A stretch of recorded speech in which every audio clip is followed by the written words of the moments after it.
கண்ணியத்துக்குரிய எல்லாம் வல்ல ஏகரைவனின் சந்ததியார்களே, அல்லாஹ்வுடைய மகத்தான கிருபையினால் அவரது சத்திய மார்க்கமான இஸ்லாத்தை நம்முடைய வாழ்க்கை நெறியாக ஏற்று அதன் பிரகாரம் நம்முடைய வாழ்க்கை அமைத்துள்ளோம். நம்ம வாழக்கூடிய இந்த காலகட்டத்தில், நம்ம வாழக்கூடிய இந்த இந்திய நாட்டில் வட மாநிலங்களிலிருந்து நம்முடைய தென் மாநிலங்களை கடந்து தமிழகத்திலும் பல பகுதிகளில் போதைப் பொருட்களுடைய கலாச்சாரம் முன்வைக்கப்பட்டிருக்கிறது. ஒரு காலத்தில் வட மாநிலத்தில் சர்வசாதாரணமாக கஞ்சா போன்ற போதைப் பொருட்களை பயன்படுத்தி கொண்டிருந்தார்கள் என்பதை பேசிக் கொண்டிருந்தோம். இன்றைக்கு நம்முடைய பகுதிகளிலும் இது நுழைக்கின்ற ஒரு சூழலை பார்க்கிறோம். சமீப காலங்களாக வரக்கூடிய செய்திகள், காவல்துறையில் பதிவு செய்யக்கூடிய வழக்குகள் எடுத்து பார்த்தீங்கன்னா இதனுடைய வளர்ச்சி அசூரமாக கடந்து கொண்டிருக்கக்கூடியதை நம்ம உணர முடியும். எந்த அளவுக்கு என்றால், சமீபத்தில் தான் நம்ம அதிகமாக தமிழகத்தையே ஒடுக்கிய சமூகம் வாணியம்பாடி சகோதரர் வசீம் அவர்களுடைய வழக்கு, அதனுடைய பின்னணியிலும் இந்த போதைப் பொருட்கள். அது மாதிரி எடுத்துக்கொண்டீங்கன்னா மதுரையில், திருச்சியில், கோயம்புத்தூரில், இப்படி எல்லா பகுதிகளும் தமிழகத்தில் எங்கெல்லாம் முஸ்லீம்கள் பெருவாரியாக இருக்கிறாங்களோ அவங்கெல்லாம் பார்த்தீங்கன்னா இந்த போதைப் பொருளை சார்ந்து விற்பனை செய்வதும், வழக்குகள் பதிவு செய்யப்படுவதும், அதை பயன்படுத்துவதும் தொடர்ந்து இருக்கிறார். மதுரையில் எடுத்துக்கொண்டீங்கன்னா சமீபத்தில் 190 கிலோ 60 கிலோ ஒரு ஆட்டால பிடிக்கிறாங்க. ஆட்டால வரக்கூடிய இஷ்டத்தை விசாரிக்கும் போது காவல்துறை ஒரு 60 கிலோ வச்சார். அவருடைய பின்னணியில் போய் விசாரித்து பார்த்தா தொடர்ந்து 130 கிலோ, ஏறத்தாழ 190 கிலோ கஞ்சா பொருட்களை ஒரு சாதாரண ஒரு நபரிடத்துல பறிமுதல் செய்யப்படும் பார்த்தோம். அது மாத்திரம் இல்லாமல் அதை தொடர்ந்து போன வாரத்தில் ஒரு 24 கிலோ அப்படியே பறிமுதல் செய்யறாங்க. பார்த்தீங்கன்னா பெரிய பெரிய நம்பர்ல அது நம்ம எப்படி குடோன்ல இருந்து துணி எடுத்து வந்து வியாபாரத்துக்காக துணியை 120 கிலோ 300 கிலோ கொண்டு வரணும். அது மாதிரி கஞ்சா பொருட்களை இன்றைக்கு சர்வசாதாரணமாக பதிக்க வைக்கப்படுவதும் அதை விற்பனை செய்வதையும் நம்ம பார்த்துட்டு இருக்கோம். அதனால திருச்சியில் இருக்கக்கூடிய எஸ்ஐ ஒருத்தர் அவர் ஒரு ஆடியோ பதிவிடுறார். திருச்சி நகரம் முழுவதும் இந்த போதைப் பொருளுடைய கலாச்சாரம் அப்படியே உள்ளே நுழைந்து கொண்டிருக்கிறது. மதுரைக்கு எஸ்ஐ அவர் ஒரு ஆடியோ வெளியிடுறாரு. இளைஞர்கள் பரவலாக பயன்படுத்தி கொண்டிருக்கிறீங்க, விற்பனை செய்யப்படுது, அதை நிறுத்திக்கொள்ளுங்க, நிறுத்தாட்டா கடுமையான நடவடிக்கை இருக்குன்னு ஒரு விரட்டல் தோணியில் ஒரு ஆடியோ வெளியிடுறாரு. அதுமாதிரி திருச்சியில் எடுத்துக்கொண்டீங்கன்னா, திருச்சியிலிருந்து சமீபத்தில் லாக்டவுனுக்கு பிறகு வரக்கூடிய வழக்குகளுடைய விவரங்களை எடுத்து பார்த்தால் 40 வழக்குகள் இதுவரைக்கும் பதிவு செய்யப்பட்டிருக்கிறது. இது போன்ற போதைப் பொருள் சார்ந்து பெரிய விவகாரமாக அதில் 65 நபர்கள் கைது செய்யப்பட்டிருக்கிறாங்க. 30 கிலோவுக்கு மேல கஞ்சா பொருட்கள் பறிமுதல் செய்யப்பட்டிருக்கிறது. அது மாதிரி ராணிப்பேட்டை, திருப்பத்தூர் நகரங்கள்ல எடுத்துக்கிட்டீங்கன்னா அங்கேயும் பல வழக்குகள் கஞ்சா, போதைப் பொருள், அமீன், ஹெராயின் போன்ற பொருட்கள் சார்ந்து வழக்குகள் பதிவு செய்யப்பட்டிருக்கிறது. அது மாதிரி நம்முடைய முஸ்லீம்கள் பெருவாரியாக இருக்கக்கூடிய வேலூர் நகரத்தில் எடுத்துக்கிட்டீங்கன்னா அங்கேயும் ஒரு புள்ளி விவரம் சொல்லுது. வேலூர்ல மாத்திரம் 30 படுகொலை இந்த போதைப் பொருளால் நிகழ்த்தப்பட்டிருக்கிறது, அது சார்ந்து நிகழ்த்தப்பட்டிருக்கிறது அப்படிங்கிறத பார்க்கலாம். அவ்வளவு தூரம் போக வேண்டாம். நம்ம கோயம்புத்தூரை எடுத்துக்கொண்டீங்கன்னா உக்கடத்துல வழக்கு பதிவு செய்யப்பட்டிருக்கிறது, கஞ்சா பொருள் பதிவு வைத்திருந்தாருன்னு. மதுக்கரையில பதிவு செய்யப்படுது, கோவை புதூர்ல பதிவு செய்யப்படுகிறது, ஒண்டிப்புதூர்ல பதிவு செய்யப்படுது. அது மாத்திரம் இல்லாமல் ஒரு 18 வயது பையன், சின்ன பையன், 18 வயது முழுமையாகல இளைஞன் 22 வயசு பையனை கொலை செய்யறான். என்னடான்னு பார்த்தா போதை விவகாரம். அவன் 2 பேருக்குள்ள சண்டை வந்தது, வீட்டுல போய் அறுவாலை எடுத்து வந்து கழுத்தை அறுத்தான் அப்படிங்கிற வழக்கம் பார்க்கிறோம். இப்படி பெருவாரியாக பல இடங்கள்ல நம்மை சார்ந்திருக்கக்கூடிய அனைத்து பகுதிகளும், திருப்பூர்ல எடுத்துக்கிட்டீங்கன்னா உடுமலைப்பேட்டையில மிகப்பெரிய அளவிற்கு போதைப் பொருள் பறிக்க வைத்திருந்தாங்க அப்படின்னு ஒரு வழக்கு பதிவு செய்யப்படுது. சமீபத்துல இந்த மாதத்துடைய போன மாதத்துடைய மத்தியில பாத்தீங்கன்னா கரடிவாவில் பகுதியில அங்க ஒரு வழக்கு பதிவு செய்யப்பட்டிருக்கிறது. நம்ம திருப்பூர் சார்ந்த 11 கோடி ரூபாய் மதிப்புடைய போதைப் பொருள் பதிக்க வைக்கப்பட்டிருக்கிறது. 2 நாளைக்கு முன்னாடி பாலிமர் நியூஸ்ல ஒரு செய்தி வருது. நம்ம திருப்பூர்ல புதிய திருப்பூர் பெருமாநல்லூர் அருகாமையில பாத்தீங்கன்னா ஒரு பெட்டிக்கடை வச்சிருக்கிறான். ஊப்பில இருந்து வந்து பெட்டிக்கடை மாதிரி வச்சு பீடா ஸ்டால் மாதிரி வைத்து பீடா வைப்பதாக சொல்லி வித்துக்கிட்டு இருக்கிறான். திடீர்னு ஒரு சோதனைக்காக ஒரு தகவல் வருது காவல்துறைக்கு, அவன் போதைப் பொருள் வித்துக்கிட்டு இருக்கிறான் அப்படின்னு. போய் பாக்குறாங்க, பீடா தான் விற்கிறேங்கிறான். வித்து பார்த்தா அவங்களும் போதைப் பொருள் கைது செய்யப்பட்டிருக்கிறார். இவங்க பாத்தீங்கன்னா 20 ரூபாய் 100 ரூபாய் வரைக்கும் சின்ன அளவுக்கு சாக்லேட்ல பீடா மாதிரி கலந்து போதைப் பொருளை தெரியாம எங்க ஊப்பில இருந்து கொண்டு வரான். வணிக நிறுவனங்களுக்கு ஆள் வர சொல்லும் பொழுது அவங்ககிட்ட ஆளுங்க வந்து கொண்டு வர சொல்லிடுறது. இங்க கொண்டு வந்து ஸ்வீட் ஸ்டால் அப்படின்னு பேர், சாக்லேட் ஃபீடா ஸ்டாலுங்கிற பேர்ல போட்டு இதை விற்பனை செய்து கொண்டிருக்கிறான். அவனுடைய உணவுலாம் போறாங்க, நிறைய கைப்பற்றாங்க 2 நாளைக்கு முன்னாடி திருப்பூர்ல.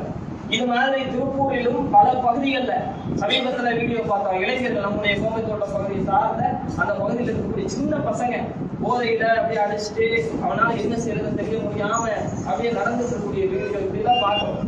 நம்ம பகுதியாகட்டும், நம்ம கருகாமையில் இருக்கக்கூடிய பகுதி, தமிழகம் முழுவதும் எல்லா பகுதியிலும் இன்றைக்கு இந்த போதைப் பொருளுடைய கலாச்சாரம் உள்ளே திணிக்கப்பட்டிருக்கிறது. யாரை வச்சு குறி வச்சு தாக்கப்படுது? திருச்சியில் இருக்கக்கூடிய ஒரு தனியார் நிறுவனம் ஒரு ஆய்வு செய்யறாங்க. அந்த ஆய்வுடைய ரிப்போர்ட்டாக சொல்றாங்க, 45% மேலாக 15 வயதுக்கு கீழ்பட்டவர்களுக்கு வழங்கப்படுது இந்த போதைப் பொருள். எப்ப இருந்து வழங்கப்படுது? முதல் லாக்டவுன் போடுறாங்கல்ல, அது ஃபர்ஸ்ட் லாக்டவுன்ல மதுபான கடைகள் அப்ப எப்ப க்ளோஸ் பண்றோம், அதற்கு பிறகு அதுக்கு முன்னாடி வித்துட்டு இருக்காங்க, அதுக்கு பிறகு அதிகப்படுத்தி இளைஞர்கள் சிறுவர்களை குறிவைத்து விற்பனை செய்யப்படுது. அந்த லாக்டவுனுக்கு பிறகு இன்றைக்கு வரைக்கும் அதிகமாக பெருகிவிட்டது என்று அந்த ரிப்போர்ட் ஒரு 3 மாதங்களுக்கு முன்னாடி சொல்றான் ஒரு தனியார் நிறுவனம். என்ன சொல்றான்? அதிகமாக லாக்டவுனுக்கு பிறகுதான் இது விற்பனை செய்யப்படுது. யாரை குறிவைக்கப்படுது? 45%, 100 பேர்ல 45 பேர் கொடுக்குறாங்க 15 வயசுக்கு கீழே உள்ள பசங்களுக்கு. அதுக்கு மேல எடுத்துக்கிட்டீங்கன்னா 85% வரைக்கும் எடுத்துக்கிட்டீங்கன்னா ஒரு 20-25 வயசுக்குள்ள இளைஞர்கள் தான் டார்கெட் பண்ணி கொடுக்குறாங்க. இப்படிங்கிற நிலையை பார்க்கிறோம். இப்படி ஒரு அதிர்ச்சி தரக்கூடிய ரிப்போர்ட்டை பார்க்கிறோம். ஒரு புறத்துல பாத்தீங்கன்னா போதைப் பொருளை பல வகையில கொண்டு வராங்க. அதுல நம்ம கண்டுபிடிக்காத முடியாத அளவுக்கு முதல்ல கஞ்சால கண்டுபிடிக்க முடியும். மருந்தா கொடுத்தான், மாத்திரையா கொடுத்தான், உச்சியில போட்டான், நீங்க என்னமோ வழியிலேயே கொண்டு போய் சேர்த்து கொண்டு இருக்கிறான். இதை பார்க்கிறோம். நம்ம பகுதியில் எல்லா பகுதியிலும் சரி, இரவுக்கு பிறகு அங்கங்கே பசங்க நின்று கொண்டு இது சம்பந்தமா பேசுவதும் போதைப் பொருள் பயன்படுத்துவதும் எல்லாத்தையும் வழக்கமா பார்த்துக்கிட்டு இருக்கோம். அரசு என்ன செய்து கொண்டிருக்கிறது? காவல்துறை முடிஞ்ச அளவுக்கு வழக்கு பதிவு செய்யறாங்க, விசாரிக்கிறாங்க. சின்ன அளவுக்கு கிடைக்கக்கூடியவங்களை கைது செஞ்சு கொண்டு இருக்கிறாங்க. ஆனால் பெரிய அளவுக்கு ஒரு நெட்வொர்க்கா இருந்தா செயல்படுது, அதுல மாற்றுக்கிறது கிடையாது. சாதாரணமாக போதைப் பொருளை உருவாக்குவது என்றால் அது ஆரம்ப கட்டத்திலிருந்து விவசாயத்திலிருந்து தடை செய்யப்பட்டிருக்கிறது. அந்த ஒரு சிலது விவசாயம் மூலமாக உற்பத்தி செய்து கெமிக்கல் கலந்து உருவாக்குறாங்க, ஒரு சிலது கெமிக்கல் மூலமாக உருவாக்கிட்டு இருக்காங்க. எதா இருந்தாலும் அடிப்படையிலே தடை செய்யப்பட்டிருக்கிறது. உணவு பெண் கணக்குல கிலோ கணக்குல எல்லா பகுதியிலும் கிடைக்கிறது என்றால் ஆரம்ப புள்ளி ஒரு இடத்துல இருக்கும், அங்க அரசு விட்டுறாங்க. அது எந்த அளவுக்கு அதனுடைய உண்மை தன்மையை நீங்க பார்க்கலாம்னா, செப்டம்பர் 16ஆம் தேதி ஒரு சரக்கு கப்பல், மிகப்பெரிய கண்டெய்னர் கப்பல் வருது. அந்த கப்பல்ல உளவுத்துறைக்கு ஒரு தகவல் கிடைக்கிறது, அந்த ரகசியமான பொருட்களை கடத்திக்கிட்டு வருது. எங்க இருந்து வருதுன்னா ஈரான்ல இருந்து வருது. அந்த கப்பல் ஈரான்ல இருந்து ஒரு கப்பல் வருது, குஜராத்ல இருக்கக்கூடிய முந்த்ரா துறைமுகத்துக்கு வருதுங்கிற தகவல் கிடைக்கிறது. அதுல ஏதோ ஒரு ரகசிய பொருட்கள் கடத்தப்பட்டு வருது. அப்ப போய் பாக்குறாங்க, பிரிச்சு பார்த்தா கண்டெய்னர் ஃபுல்லா ஹெராயின் இருக்கு. எவ்வளவு ஹெராயின்? இன்றைய சந்தை மதிப்பு 21,000 கோடி ரூபாய். ஈரான்ல இருந்து ஒரு கண்டெய்னர் பெரிய சரக்கு கப்பல்ல வருது. 21,000 கோடி ரூபாய் மதிப்புடைய ஹெராயின் போதைப் பொருள் 3000 டன். ஒரு டன்னுங்கிறது இங்க பெரிய அளவுக்கு வியாபாரம் செய்யறவங்க டன் கணக்கில் எடுப்போம். இதெல்லாம் கேஸ் கணக்கில் தான் எடுக்கிறோம். 100 கிலோ 200 கிலோங்கிறது. 500 கிலோ எடுக்க வேண்டும் என்றாலே ஒரு 7-8 மூட்டையா இது துணி. இது பாத்தீங்கன்னா ஒரு டன்னுங்கிறது 1000 கிலோ, 3000 டன் வருது. எவ்வளவு கிலோ வருதுன்னு பாத்துக்கிடுங்க. ஒரு டன்னு 1000 கிலோ, 3000 டன் அளவிற்கு ஹெராயின் பொருள் இந்தியாவுக்குள்ள வருது. எங்க இருந்து வருது? அது மூலம் ஆப்கானிஸ்தான்ல உற்பத்தி செய்தது, ஆப்கானிஸ்தான்ல தயாரிக்கப்பட்டதுன்னு சொல்றாங்க. ஆனால் ஈரான்ல இருந்து தான் வருது. ஆப்கானிஸ்தான்ல ஈரான் அனுப்புனாங்க, ஈரான்ல இருந்து உள்ள வருது அப்படிங்கிற தகவலை சொல்றாங்க. ஈரான்ல இருந்து யார் பேருக்கு வருது என்றால் கோயம்புத்தூரை சார்ந்த ஒரு நபருடைய பேர் அதில் பதிவு செய்யப்பட்டிருக்கிறது. சென்னையில் இருக்கக்கூடிய ஒரு தம்பதி, அவங்க தான் மெயினா ஆந்திரால ஒரு நிறுவனம் வச்சிருக்கிறாங்க. அந்த நிறுவனத்திற்கு தான் இந்த சரக்கு கப்பல் அனுப்பி வைக்கப்படுது. அந்த நிறுவனத்துடைய உரிமையாளர் எடுத்துக்கிட்டீங்கன்னா வைசாலி சுதாகர் என்று சொல்லக்கூடியவங்க சென்னையில தான் இருக்கிறாங்க. மார்க்கெட்டிங் எங்க நடக்குதுன்னு பாத்துக்கிடுங்க. பூமியும் ஆந்திராவாக இருக்கிறது. ஒரு சரக்கு துறைமுகத்திற்கு டன் கணக்குல 3000 டன் போதைப் பொருள் ஹெராயின் வருது. அவங்க இருந்து இயக்கக்கூடிய இடம் சென்னையில இருந்து இயக்குறாங்க. சுதாகர் வைசாலி என்று சொல்லக்கூடிய தம்பதி இன்றைக்கு கைது செய்திருக்கிறாங்க. இது எப்போ வருது? செப்டம்பர் மாதம் 16ஆம் தேதி. இந்த துறைமுகம் எது? குஜராத்தில் இருக்கக்கூடிய முந்த்ரா துறைமுகம். இவங்களுக்கு வரக்கூடிய நிறுவனம் இருக்கிறது சென்னையுடைய போர்ட்டுக்கு அருகாமையில் தான் இருக்குது. சென்னையில ஒரு துறைமுகம் இருக்கிறது. அதுதான் பக்கத்துல இருக்கவங்க இருக்கக்கூடிய நிறுவனத்துக்கு அனுப்புனா சென்னைக்கு தான் அனுப்பணும் கவர்மெண்ட் துறைமுகம். ஆனா சென்னைக்கு வரல, குஜராத்ல இருக்கக்கூடிய ரொம்ப தொலைவில் இருக்கக்கூடிய முந்த்ராங்கிற துறைமுகத்துக்கு வருது. அது யாரோட துறைமுகம்? நம்ம பினாமி மோடி இருக்காரு பார்த்தீங்களா, அவருடைய முதலாளி அதானியுடைய துறைமுகம். அதானியுடைய துறைமுகத்திற்கு ஈரான்ல இருந்து 3000 டன் 21,000 கோடி மதிப்புடைய போதை பொருள் வருது. அவங்க ஆந்திராவை சேர்ந்த ஒரு நிறுவனத்திற்கு பதிவு செய்யப்பட்டு வருது. துறைமுகம் மிக பக்கத்துல, சரக்கு மாத்திரம் தான் என்ன பண்ணுவோம், பக்கத்துல இருக்குது அதை அனுப்புவோம். இவங்களுக்கு பக்கத்துல இருக்கிறது சென்னை துறைமுகம். அதை தாண்டி எவ்வளவோ தொலைவில் இருக்கக்கூடிய பிரைவேட் உடைய துறைமுகத்துக்கு வருது. அவங்க இருக்கக்கூடிய இடம் சென்னையில இருக்கிறாங்க. இப்ப சமீபத்துல கைது செஞ்சிருக்காங்க. இது பத்திரிகையில வரவே இல்லை. செய்தி இவ்வளவு பெரிய விஷயம் பாருங்க. இந்த காலகட்டத்துல எந்த பத்திரிகையிலும் வரல. ஒரே ஒரு பத்திரிகை உள்ளே புகுந்து அந்த செய்தியை வெளியே கொண்டு வர்றாங்க. வெளியே கொண்டு வந்த உடனே எதிர்கட்சிக்கு அது பிரச்சனையாக்குறாங்க. வேற எந்த செய்தியும் சொல்லல. சமீபத்துல பாத்தீங்கன்னா ஒரு சினிமா நடிகர் ஒருத்தர் இருக்கான். அவருடைய பையன் கொஞ்சம் ஆடம்பர சொகுசு கப்பல்ல போகும்போது போதை பொருள் பயன்படுத்திட்டா. அதை நம்ம ஆதரிக்கவே மாட்டோம், தப்புதான். அவனுக்கு என்ன தண்டனை கொடுக்கணும். அது என்ன பண்ணா, செய்தி சேனல்ல நம்முடைய மகன் ஆரியன் கவுன் அவன் பயன்படுத்திட்டான், போதை பொருள் கைது, எல்லா சேனல்லையும் அலப்பறம் பண்ணிக்கிட்டு இருந்தாங்க. எவ்வளவு தம்மாந்து பயன்படுத்துறது. இது எவ்வளவு வந்திருக்கிறது? பெரிய சரக்கு கப்பல்ல 3000 டன் வந்திருக்குது. ஒருத்த சொல்லலைங்க. எதிர்கட்சி பிரச்சனை ஆக்குறாங்க. பிஜேபி என்ன பதில் சொல்லணும்? பிரைவேட் துறைமுகத்துக்குள்ள வந்திருக்குது. அது மாதிரி அவன் ஆயுதத்தை கொண்டு வரலாம், துப்பாக்கியை கொண்டு வரலாம், கண்டெய்னர் கொண்டு வரலாம், எதை வேணாலும் கொண்டு வரலாம், வெளிநாடுகள் இருந்து ஆளை இறக்கலாம், தீவிரவாதி உள்ள வரலாம். பிரைவேட் துறைமுகத்திற்கு திறந்து விட்டுருந்தீங்கன்னா வரவெல்லாம் அந்த திறந்த வீட்டுல நாய் நுழைகிற மாதிரி பிரைவேட் நீ கையில கொடுத்திருந்தீங்கன்னா பக்கத்துல இருக்கக்கூடிய அரசு துறைமுகங்கள்ல அடைச்சு இது மாதிரி விஷயங்களை கொண்டு வராம நீ பாதுகாத்து வச்சீங்கன்னா இதுதான பொறுப்பு. அரசு என்ன பதில் சொல்லுது தெரியுமா? பிஜேபி சார்ந்தவர்கள் சொல்றாங்க, ஏப்பா ராஜீவ் காந்தி, இந்திரா காந்தி அப்படின்னு சொல்லி ஏர்போர்ட்லாம் இருக்குது, அதுல சரக்கு இது மாதிரி ஏதாவது கொண்டு வந்தா அதுக்கு ராஜீவ் காந்தி, இந்திரா காந்தியா பொறுப்பு? கொண்டு வரவனால பொறுப்பு. புத்திசாலித்தனமான பதிலாகும். கவர்மெண்ட் வச்சிருக்கக்கூடிய ஏர்போர்ட் இருக்குது, பேரு ராஜீவ் காந்தி, பேரு இந்திரா காந்தி. அதுக்கெல்லாம் ஒருத்த கொண்டு வந்தானா அதுக்கும் ராஜீவ் காந்திக்கு இந்திரா காந்திக்கு சம்பந்தம் இல்லை. அது மாதிரி நம்ம இங்க இருந்து ஒரு பார்சல் ஒருத்தருக்கு அனுப்பணும்னா ஃப்ரம் அட்ரஸ் இருக்குது, டூ அட்ரஸ் இருக்குது. அந்த பார்சலுக்கு முழு பொறுப்புதாரி எந்த நிறுவனம் நம்மிடத்தில் பணம் வாங்கிட்டு அனுப்புறேன்னு சொல்றானோ அவன் தான் அதுக்கு முழு பொறுப்பு. வழியில காணாம போனாலும் அவன் தான் தரணும், திருடு போனாலும் அவன் தான் பொறுப்பு. இப்படிப்பட்ட நிலையில பரிமாற்றம் செய்யக்கூடியவன் நம்மகிட்ட வாங்குறா பாருங்க பார்சல்ல, உள்ள அது இருக்க கூடாது, இது இருக்க கூடாது, சந்தேகம் தான். இங்க ப்ரொபோசல் கொரியர்ல போய் அனுப்பும்போது பிரிச்சு பார்ப்போம், உள்ள என்ன இருக்குது. சின்ன பார்சலுக்கு ஒன்றும் பெருசா அனுப்ப போறது இல்ல, அதை பிரிச்சு சந்தேகப்பட்டு பாக்குறான் பாருங்க. ஒரு கண்டெய்னர் கப்பல்ல பிரம்மாண்டமா வருது, அதை இவன் பார்க்கலையாமா. அதான் நீ சொல்றான். எல்லா எதிர்கட்சிகள் பிரச்சனை பண்ணும் பொழுது யாருக்குமே தெரியாது இந்த நியூஸ். ஒரு மாசத்துக்கு கடந்து ஓடிக்கிட்டு இருக்குது, யாருக்குமே இந்த செய்தி வெளியே வரல, நம்மளுக்கு புதுசா தெரியும். அப்ப என்ன பண்றான் அதானி, அவங்க சார்பு ஒரே ஒரு பிரஸ் ரிலீஸ் கொடுக்குறாங்க, கொடுக்குறாங்க. எங்களுக்கு பல சரக்குகள் வர மாதிரி ஒரு சரக்கு வந்துருக்குது, எங்களுக்கு அதுக்கு சம்மந்தம் இல்லை, எங்களை பத்தி யாரும் பேசக்கூடாது. யாரு இவன் பேர்ல இன்னைக்கு அதுக்கடுத்து எதிர்கட்சி பெரிய பிரச்சனை பண்ணாங்களா, இப்ப ரிலீஸ் கொடுத்துருக்கான். இனிமே வர்ற 15ஆம் தேதியில இருந்து பாகிஸ்தான் சேர்த்துக்கிட்டான். ஆப்கானிஸ்தான் ஈரான்ல இருந்து எந்த பொருள் வந்தாலும் நாங்க ரிசீவ் பண்ண மாட்டோம், அவங்க வேற துறைமுகத்துக்கு அனுப்பிச்சுக்கிட்டோம், வேற யாருக்காவது அனுப்பிச்சுக்கிட்டோம் அப்படிங்கிறான். அப்புறம் ஆப்கானிஸ்தான்ல இருந்து வந்தது அப்படிங்கிறான். ஒரு சில விஷயங்கள் போய்கிட்டு இருக்குது. பெருசா இதை நோண்டல, பெருசா யாரையும் கைது பண்ணல, நம்ம இதில் கைது பண்ணிட்டா விசாரிச்சிருக்காங்க, எண்ணெய்க்கு மாத்திருக்காங்க. கோயம்புத்தூர்ல ஒரு சில வருடங்களுக்கு முன்பாக பாத்தீங்கன்னா, போன வருஷம் கூட லாக்டவுன் முன்னாடி சம்பந்தமே இல்லாத கடைகள் செல்போன் கடை வச்சிருந்தா பாய் வச்சிருந்தாலும் உள்ள போறது, வீட்டுக்கு போறது, பொம்பளை மாத்திரம் வீட்டுக்கு போறது. எனக்கு டவுட் வந்துச்சு, உங்க மேல ஆய்வு செய்யணும், அதை பண்றது எண்ணெய் பண்ணா பாருங்க 3000 டன் உள்ள வந்துருக்குது. கேட்க மாட்டேங்க. இப்பதான் எண்ணெய்க்கு மாத்துக்க விசாரிக்கிறாங்களாமா, வெளியே சொல்ல மாட்டோம், ரகசியம் இது அப்படிங்கிறாங்க. எது ரகசியம்? இந்த நாடு முழுவதும் அரசுடைய துணையோடு, அரசுடைய இயக்கக்கூடிய அதானி குடும்பத்துடைய கைகரியத்தோடு தண்ணி கணக்குல போதைப் பொருளை உள்ளே நுழைத்து சமூகத்தை, இந்த மக்களை குடியாளர்களாக, போதைப் பொருள் பயப்படக்கூடியவர்களாக, மறையர்களாக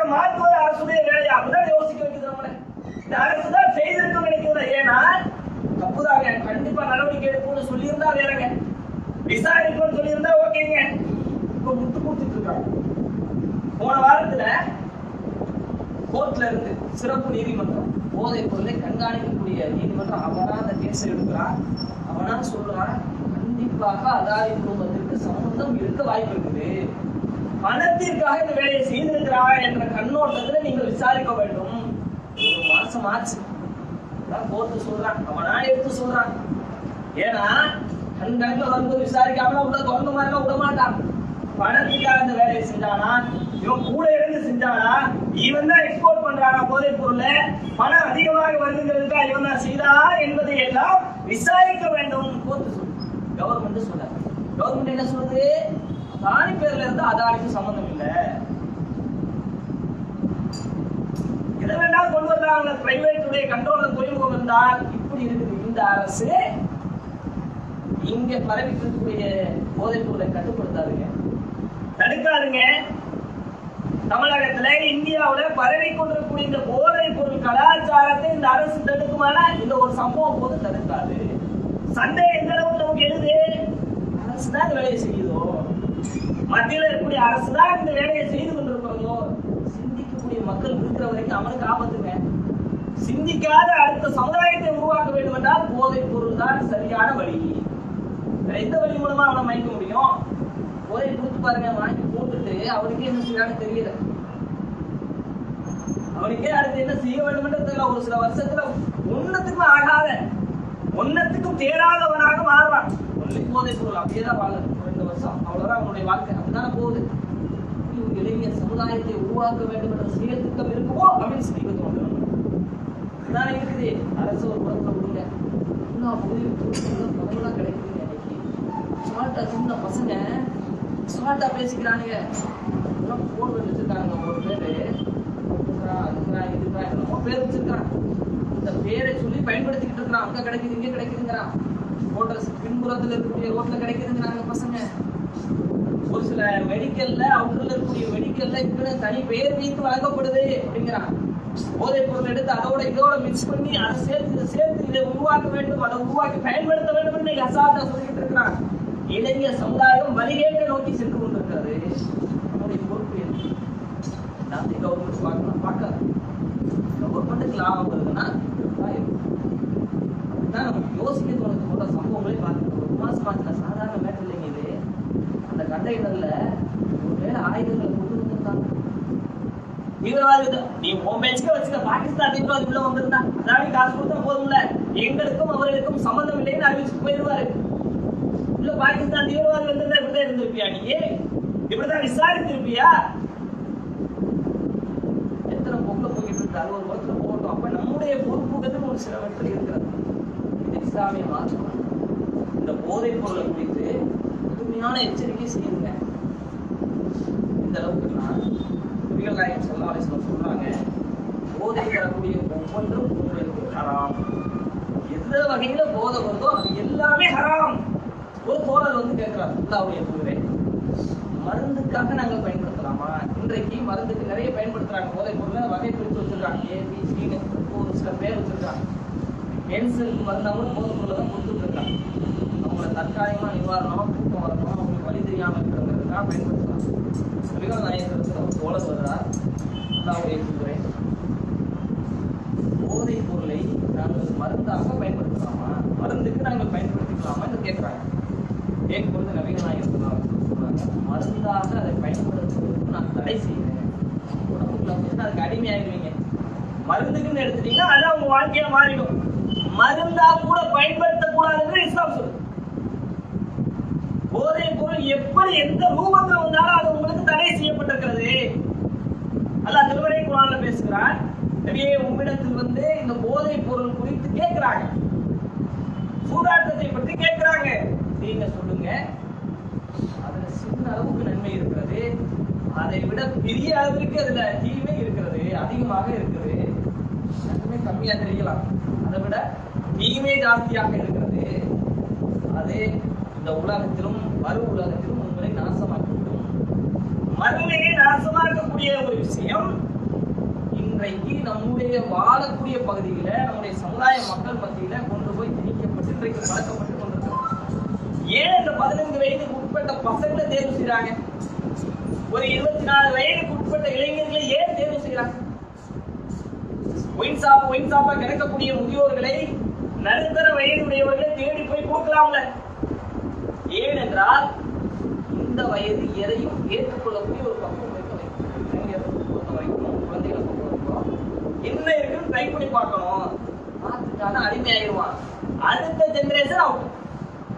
40-50 வயசுல எல்லாத்தையும் கடந்து கொடுத்தவை முடிப்பதனால ஒன்றாக போறது இல்ல.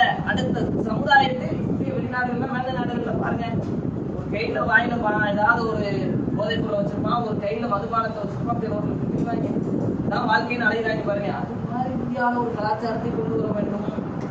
எத்தனையோ செயல் திட்டத்தை பாஜக அரசு போட்டுட்டு இருக்குது பாருங்க. விவசாயத்தை முடிக்கிறான், மீன் பிடிக்கக்கூடியவங்கள முடிக்கிறான், சிறு தொழில் செய்யறவங்கள முடிக்கிறான், வியாபாரம் செய்யறவங்கள முடிக்கிறான், சிறு தொழில் செஞ்சு அதுல முன்னேற நினைப்பவங்கள நசுக்கிறான்.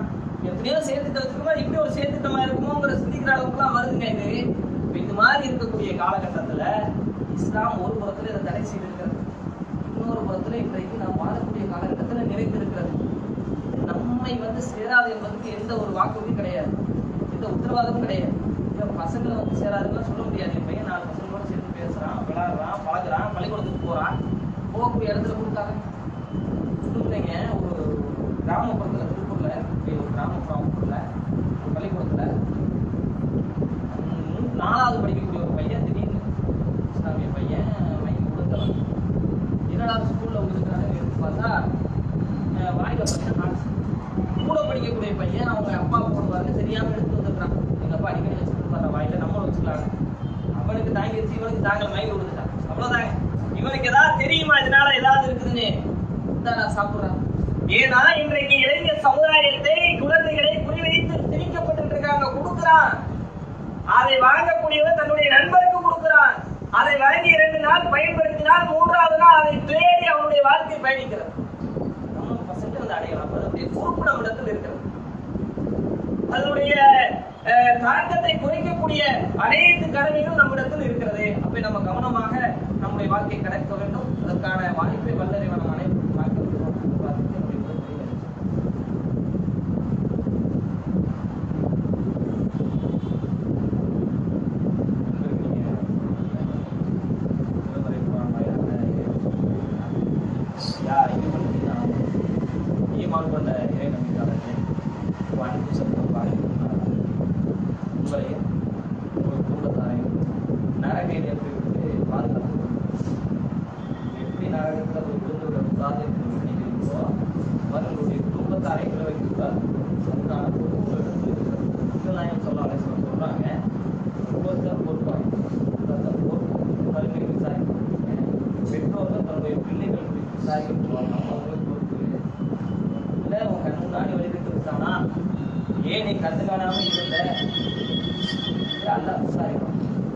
பிள்ளைகளுடைய வளர்ச்சியை பார்த்துக்கணும். என் பையன் அவங்களெல்லாம் பேசத்தான் செய்யறேன், இதெல்லாம் அறிவு விஷயத்தான் செய்யறேன். என் பையன் வழிகட்ட போக மாட்டானா கூட வர கிடையாது, கண்காணிக்க வேண்டும். என் நல்ல பையன் எனக்கு தெரியும். ஆனால் அவன் சேரக்கூடிய இடம், பழகக்கூடிய இடம், அவனுடைய சூழ்நிலை, அவனுடைய கால சூழ்நிலை எல்லாத்தையும் கவனத்தில் எடுத்துக்கிடும். இந்த அளவுக்கு நான் நபிகள் நாயகம் சொல்லாமல் சொல்லுவாங்க. ஒரு சம்பவத்தை பார்க்கணும். ரசூல்லா ஒரு சிறுவரை கடந்து போய்கிட்டு இருக்காங்க. போகும்போது அவர் அப்படியே சோகமா உட்காந்துருக்காரு. சின்ன பையன் ரொம்ப சோகமா உட்காந்துருக்காரு. போனவங்க திரும்ப வர்றாங்க. திரும்ப வந்துட்டு அந்த பையனை பார்த்து, சிறுவனே உன்னுடைய குருவிக்கு என்ன செய்யுதுன்னு கேட்கறாங்க. ஒரே சோகமா தான் உட்காந்துருக்காரு. ரசூலா பார்த்துட்டு கடந்து போயிட்டாரு. திரும்ப ரசூலா வந்துட்டு கேட்கறாங்க. என்ன கேட்கறாங்க? ஏப்பா கவலையா இருக்குன்னு கேட்கல, என்னாச்சுன்னு கேட்கல, சின்ன வயசுல ஏன் உட்காந்துருக்கேன்னு கேட்கல. விளையாடாம கேட்கிற முதல் கேள்வியே உன்னுடைய குருவிக்கு என்னாச்சு சொல்றாரு. இறந்துருச்சு, எல்லாமே இறந்துருச்சு, சிறந்தது கிடைக்கும், உண்மையான ஆளுங்க சொல்லிட்டு கடந்து போறாங்க. முன்னாடி இந்த சம்பவம் என்ன நமக்கு சொல்லி தருதுன்னா, கடந்து போகும்போது தான் அவர் ஒரு குருவியோட விளையாட்டு இருப்பார். குருவி மாதிரி குருவியை வச்சு விளையாட்டு இருப்பாரு. அப்படி கண்காணிச்சுட்டு போறாங்க. போகும்போது சின்ன பையன் தான் எதுல விளையாண்டு இருக்கா, எப்படி விளையாண்டு இருக்கா பார்த்து போயிடறாங்க. தப்பு இல்லை, விளையாண்டு போறான். இன்னொரு தருணத்துல போகும்போது அப்படி கண்காணிக்கிறாங்க, பாக்குறாங்க. சோகமா உட்கார்ந்து இருக்கிறாரு, கவலையா உட்கார்ந்துருக்காரு. ஒருவேளை அந்த குருவிதான் இறந்துக்க மாட்டேங்குது, அதனாலதான் எப்பயும் விளையாண்டுட்டு இருக்கக்கூடிய சிறுவனைக்கு இப்படி இருக்கிறாங்க. திரும்ப வந்து கேட்கிறாங்க. இந்த கண்காணிப்பு தாங்க நமக்கு முன்மாதிரி. நம்முடைய பையனை எல்லா நிலையிலும் கண்காணிக்கும். ஒவ்வொரு நாள் ஆக்டிவிட்டி கிடையாது, கண்காணிக்கணும். ஓகே சரியா தான் இருக்கா, இன்னமும் மாற்றம் தெரியுது. வேலைக்கு போறோம், காலையில இருந்து சாயங்காலம் போறோம், அலுப்பாகுது, வீட்டுல வந்து படுத்துறோம், குழந்தைகளுடைய வளர்ப்புல கவனத்தை முழுமையாக செலுத்துவதில்லை. வருடங்களுக்கு முன்பாக இதை பேசிக்கிட்டே இருந்தோம். இன்றைக்கு இருக்கக்கூடிய சூழல் மாறிவிட்டது. 100% நம்முடைய குழந்தைகளை நோக்கி இலக்கு வைக்கப்பட்டு திணிக்கப்பட்டிருக்கிறது. பெரும்பாலும் இஸ்லாமிய சமூகம் வாழக்கூடிய இடங்கள்ல தான் இந்த போதை பொருள் வழங்கப்படுது. நீங்க எடுத்துட்டு பத்திரிகை இருக்கக்கூடிய எல்லா செய்தியும் எடுத்து படிங்க, பகுதிகளை பாருங்க. விற்பனை செய்யப்பட்டா எவனோ ஒருத்தனா இருப்பான், முஸ்லிமா கூட இருக்க மாட்டான். ஒரு சில முஸ்லிம்களே இருக்கிறாங்க பணத்துக்காக. வெகுவாரியாக வடநாட்டுக்காக இருப்பான், முஸ்லிம் அல்லாதவன் இருப்பான், விற்பனை கைது செய்யப்பட்டவன். ஆனால் பிடிபட்டது அவன் விற்பனை செய்யக்கூடிய ஏரியாவை எடுத்து பாருங்க, முஸ்லிம்கள் இருக்கக்கூடிய பகுதியா. இந்த சமுதாயத்தை வீணாக்க வேண்டும் என்றால் போதை பழக்கத்தை உள்ளே நுழைக்க வேண்டும் என்ற சித்தாந்தம் இருக்குதோ. அஞ்சே வல்ல மாநாட்டில் ஒரு டாக்டர் பேசினாருங்க, இன்னைக்கு நம்முடைய காதுகளில் கேட்டுக்கிட்டு இருக்குது. நான் RSS பயிற்சி எடுத்தவன், அவர் இஸ்லாத்துக்கு வந்து சொல்றாரு, நம்முடைய மாநாட்டில் பேசுறது மகத்தான அதனால இஸ்லாத்துக்கு வந்துட்டேன். நான் RSS பயிற்சி எடுத்திருந்தேன், நான் டாக்டர், எனக்கு செயல் திட்டம் கொடுக்கப்பட்டது. முஸ்லிம் கர்ப்பிணிகள் வந்தால் அவர்கள் பூர்ணமாக பிறக்கக்கூடிய குழந்தையை பிறப்பதற்குண்டான மருந்துகளை கொடுங்கள் என்று எங்களுக்கு செயல் திட்டம் வழங்கப்பட்டது.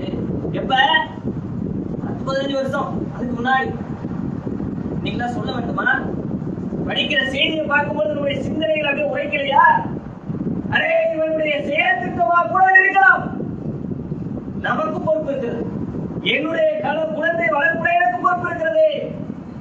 ஆசையா வளர்க்கிறோம், அழகு பார்க்கிறோம், வேண்டியதை வாங்கி கொடுக்கிறோம், ட்ரெஸ் எடுத்து கொடுக்கிறோம், படிக்க வைக்கிறோம், ஒவ்வொரு நாளும் மகிழ்ச்சியோடு கலந்து கொண்டிருக்கிறோம். அப்படியே பின்னோக்கி பாருங்க, இருக்கிற வீட்டு பக்கத்து வீட்டுல 2 மணிக்கு கடுமையான சத்தம் நைட்டு. வெளியே வந்து பார்த்தாரா, 14 வயசு தான் இருக்கும், கட்டியோட ஒரு பையன் நிற்கிறான் 2 மணிக்கு. ஏரியாவே கரண்ட் அடிக்குது, யாரும் பக்கத்துல போக முடியல, ஃபுல்லா ஏத்திட்டு வந்துட்டான். மதுபானத்தை குடிச்சிட்டு வந்தா கூட அவனால நிற்க முடியாதுங்க, ஃபுல்லா இருந்தா தள்ளாடிட்டு இருப்பான், மண்டையில தட்டா கீழே விழுந்துரும், அவ்வளவுதான். போதை பொருள் அப்படி கிடையாது, அவனுடைய புத்தியில கோபத்தை உருவாக்குது, வலிமை அதிகப்படுத்துது. கத்தியோ நிக்கிறான், என்ன பயப்படுறாங்க, என்ன சொல்றான், எங்க அத்தாவே குத்தி கொலை செய்யாம போக மாட்டேன் நிக்கிறான். போதைப் பொருள் பயன்படுத்தினாலும் மதியம் வந்தவனை திட்டுறாரு, சாயங்காலம் வந்தவனை வீட்டுக்கு போட மாட்டேன், இப்பெல்லாம் செய்யாதான் திட்டிட்டு போயிட்டாரு, அண்ணன் சேர்த்து திட்டிட்டு போயிட்டாரு. பையன் அதோடு போனவன் திரும்ப 2 மணிக்கு வந்துடுறான், வந்துட்டு எங்க அப்பனையும் எங்க அண்ணனையும் கொல்லாம போக மாட்டேன் இதை பார்த்துருப்பாங்களா? பையன் தான் இப்படி எல்லாம் வளர்த்துருப்பாங்க. வழிகேட்டுல போறதுக்கு சின்ன பாதை இன்றைக்கு, அந்த பாதையை நோக்கி பல விஷமங்கள் உள்ளே நுழைக்கப்பட்டு கொண்டிருக்கிறது. நாம் கவனமாக இருக்க வேண்டும், கவனமாக இருக்க வேண்டிய ஒரு காலகட்டம். நமக்கும் வந்து விடாமல், நம்முடைய பிள்ளைகளையும் கெடுத்து விடாமல் பார்க்கக்கூடிய கவனிக்கக்கூடிய பொறுப்பு யார் கூட பழகுறாங்க.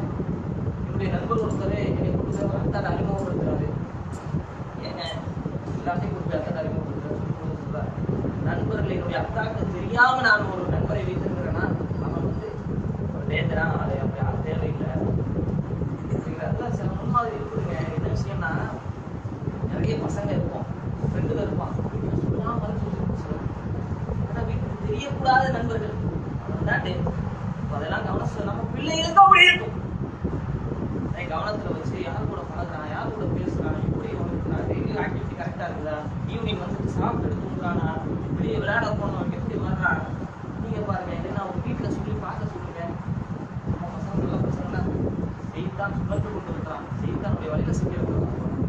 கவனத்தை பேசிக்கொண்டு நம்முடைய பொறுப்பை வந்து நம்முடைய சந்ததியை நாட்டுல பல கடுமையான நெருக்கடி நிறைந்த சதிவலைகளுக்கு மத்தியில தான் இன்னைக்கு நம்ம பயணித்துட்டு இருக்கோம்.